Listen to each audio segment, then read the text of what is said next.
মান কানা লাহু সাআতুন ওয়া লাম ইউদাহি ফালা ইয়াকরাবান্না মুসাল্লানা।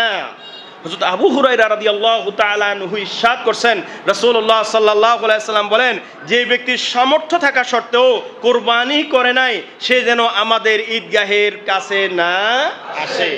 বিসমিল্লাহির রহমানির রহিম বলে নাই তো সবাই? আবার বলেন, ইন্না আ'তাইনাকাল কাউসার ফাসাল্লি লিরাব্বিকা ওয়ানহার। শেষ। ফাসাল্লি লিরাব্বিকা ওয়ানহার। সুবহানাল্লাহ বলতে হবে। ইন্না বলেন বলেন, ইন্না আ'তাইনা, হে নবী নিশ্চয়ই আমি আপনাকে কাউসার দান করেছি। এখন বিনিময় স্বরূপ আপনি আমার জন্য কি করবেন নবী? প্রশ্ন গোপন রয়ে গেল। আমি আপনাকে অনেক নিয়ামত দিয়েছি, আমি আপনাকে নিয়ামত করেই সৃজন করেছি, আপনি বিনিময় আমার জন্য কি করবেন? আল্লাহ নিজেই উত্তর দিয়ে দিচ্ছেন, নবী বিনিময় স্বরূপ আপনি আমার জন্য সালাত আদায় করুন এবং কুরবানি করুন। আরেকটু জোরে বলেন সুবহানাল্লাহ। আয়াতটা পরেরটা আপনারা বলেন, ফাসাল্লি লিরাব্বিকা। আপনারা দেখেন যে কোন একটা কোরআন শরীফ বাংলা অনুবাদ নিয়ে পড়িয়েন, দেখবেন অনুবাদ এইভাবে লেখা আছে, হে নবী নিশ্চয় আমি আপনাকে কাউসার দান করেছি, অতএব আপনি সালাত আদায় করুন এবং কুরবানি করুন। আল্লাহ নবীকে আল্লাহ বিনিময় স্বরূপ সালাত এবং কুরবানি বলেন কি? আমরা নবীর কি? আরো জোরে বলেন না, আরো জোরে বলেন। আল্লাহর কাছে সবচেয়ে দামি উম্মত কারা বলেন তো? মুহাম্মাদুর রাসূলুল্লাহর উম্মত। কোন নবীর উম্মত আল্লাহর কাছে এত বেশি দামি নয়, মুহাম্মাদুর রাসূলুল্লাহর উম্মত যত বেশি দামি। আল্লাহ তো এভাবেই বলেছেন, কুনতুম খায়রা উম্মাতিন উখরিজাত লিন-নাস। সুবহানাল্লাহ বলে, কুনতুম কুনতুম কুনতুম, কানা কানা কানু কানাত কানাতা কুন্না কুনতা কুনতুমা কুনতুম। এটা মাদ্রাসার ছাত্ররা বুঝবো। কুনতুম মানে তোমরা, বলেন না, কুনতুম মানে কারা? তোমরা মানে আমরা, তোমরা মানে কারা? আপনারা মনে বেজার হইছে না? আল্লাহ আমাদের দামি হওয়া দরকার নাই, কেন আল্লাহ দামি বানাইছে? আমরা এত দামি হব না? এখন মানুষের মধ্যে এমন কতগুলো মানুষ আছে, নবীরা তাদেরকে এভাবে ধরে ধরে, উলামায়ে কেরাম এভাবে ধরে ধরে দাওয়াত দেয়, বারবার দাওয়াত দেয়, দাওয়াত দিলে হুজুর আবার পিড়া দেয়। কত কয় না মিয়ারা? কত কিছু হুজুরদের উপরে, এরপর হুজুরকে পিড়া খাইও আবারও দাওয়াত দেয়, পিড়া খাইও আবারও দাওয়াত দেয়। এইভাবে করতে করতে করতে করতে কিছু মানুষ শেষ মৃত্যুর আগ মুহূর্ত তো আবু তালেব আল্লাহর নবী বলেন, চাচা অন্তত একটা বার বলেন লা ইলাহা ইল্লাল্লাহ, একটা বার এই কথা বলেন, তাহলেও আমি আল্লাহর কাছে বলতে পারবো আমার চাচা লা ইলাহা ইল্লাল্লাহ। ফাঁসে দিয়ে আবু জাহলে বলতেছে, আবু তালেব শেষ বেলায় মান সম্মান নষ্ট করিও না।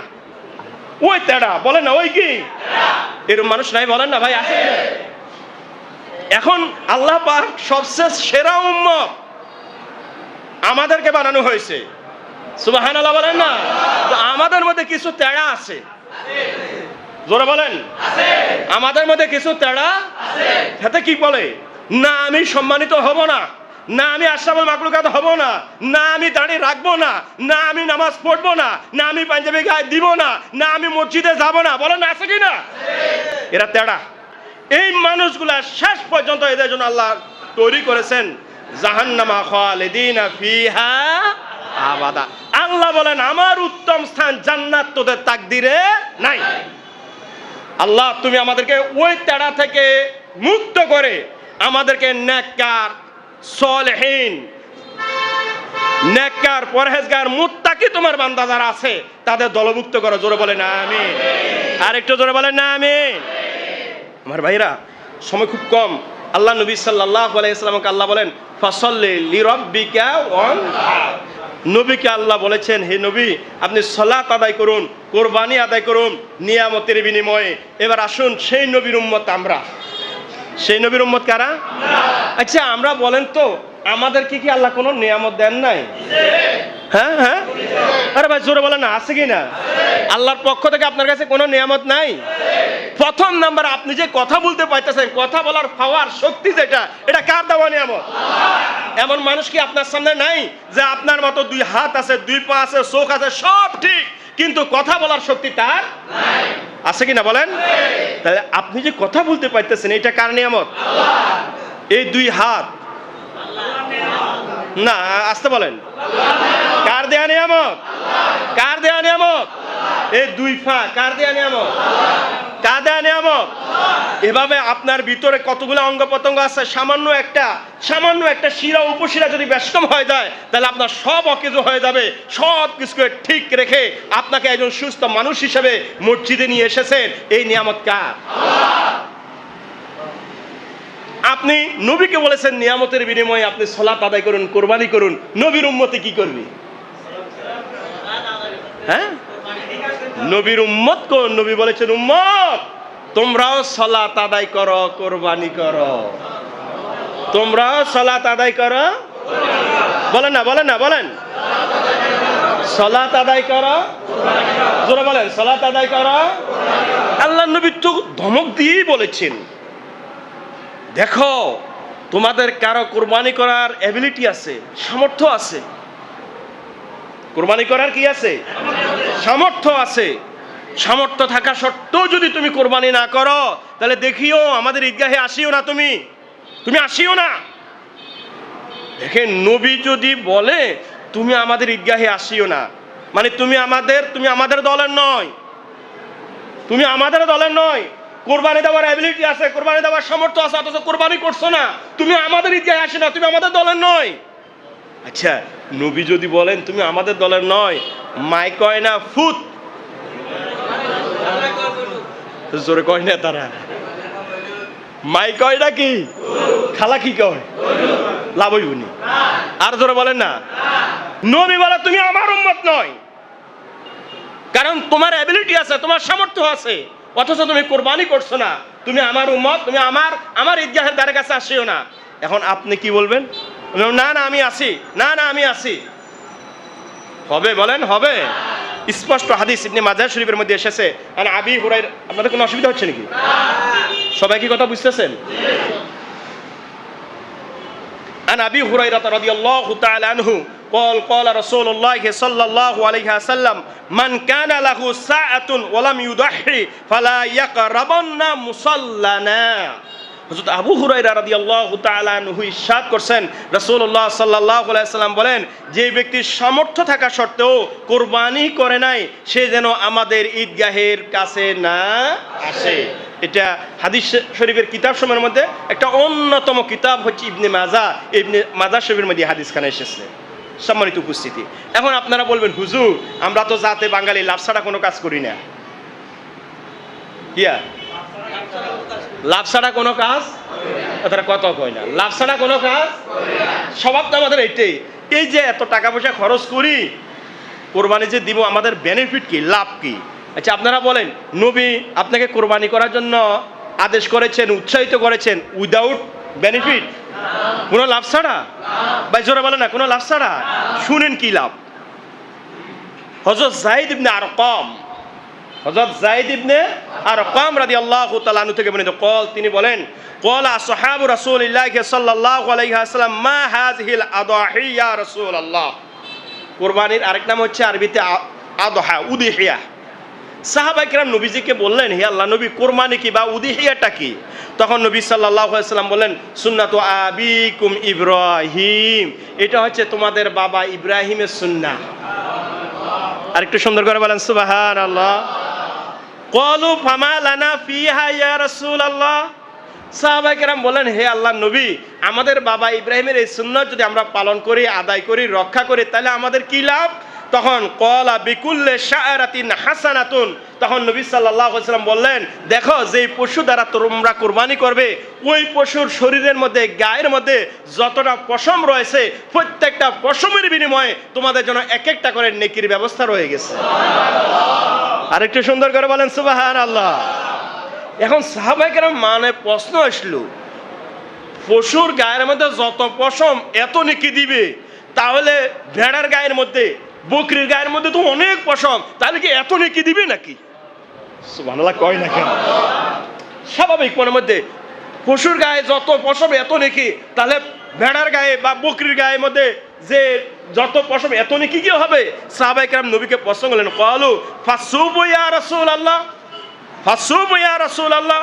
তখন আল্লাহ নবী সাল্লাল্লাহু আলাইহি ওয়াসাল্লাম বললেন, বিকুল্লি শাআরাতিন মিনাস সুবি হাসানাতুন, শোনো, প্রত্যেকটা বকরি, প্রত্যেকটা ভেড়ার গায়ের মধ্যে যত পশম আছে, প্রত্যেক পশমের বিনিময়ে তোমাদেরকে এক একটা করে নেকি দিয়ে দেওয়া হবে। আর একটু ধরে বলেন না সুবহানাল্লাহ।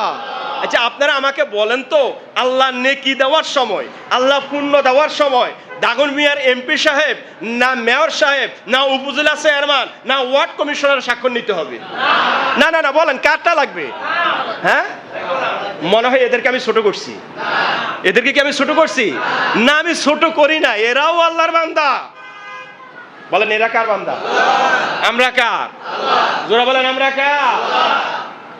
আল্লাহ কাউকে কোনো কিছু দিতে কোনো বান্দা সুপারিশের প্রয়োজন, বলেন না, কোনো সুপারিশের প্রয়োজন।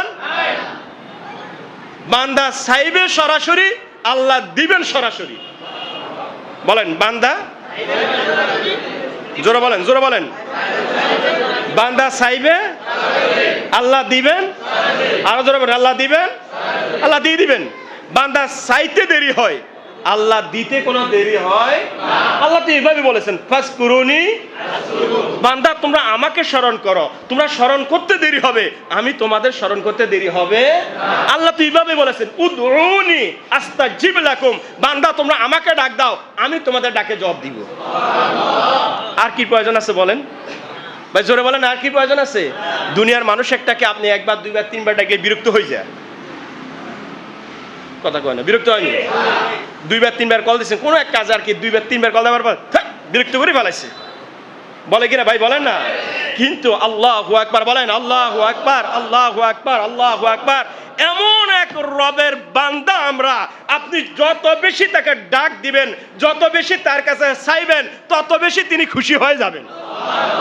আল্লাহর নবী তো এইভাবে বলেছেন, মাল্লাম ইয়াদউল্লাহ ফাগাদাবা আলাইহি, উপরন্ত যারা আল্লাহর কাছে চায় না, আল্লাহ তাদের উপর রাগ করে। দুনিয়ার মানুষের কাছে চাইলে রাগ করে, আর আল্লাহর কাছে না চাইলে। এবার বলেন কার কাছে চাইবেন? না, জোরে বলেন কার কাছে? আরো জোরে। তুলসী গাছ? হ্যাঁ। বড় করি গাছ? হ্যাঁ। কি গাছ? চন্দ্রের কাছে, সূর্যের কাছে, গাছের কাছে, কবরে, কোথায়? আরো জোরে বলেন কোথায়? ইয়া আইয়ুহাল্লাযীনা আমানুস্তাঈনু বিস-সাবরি ওয়াস-সালাহ, বান্দা তোমরা আমার কাছে চাও সালাতের মাধ্যমে। বলেন কিসের মাধ্যমে?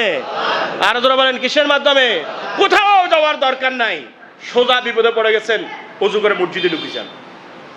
যদি দেখেন মসজিদের গেট বন্ধ, চলে যান আবার বাড়িতে, একটা নিরালা ঘরে ঢুকে যান, ঢুকে আল্লাহু আকবার, আল্লাহু আকবার, হাত বেঁধে মন মতো করে সূরা ফাতিহার সাথে যে কোনো সূরা মিলিয়ে সিজদার মধ্যে চলে যান।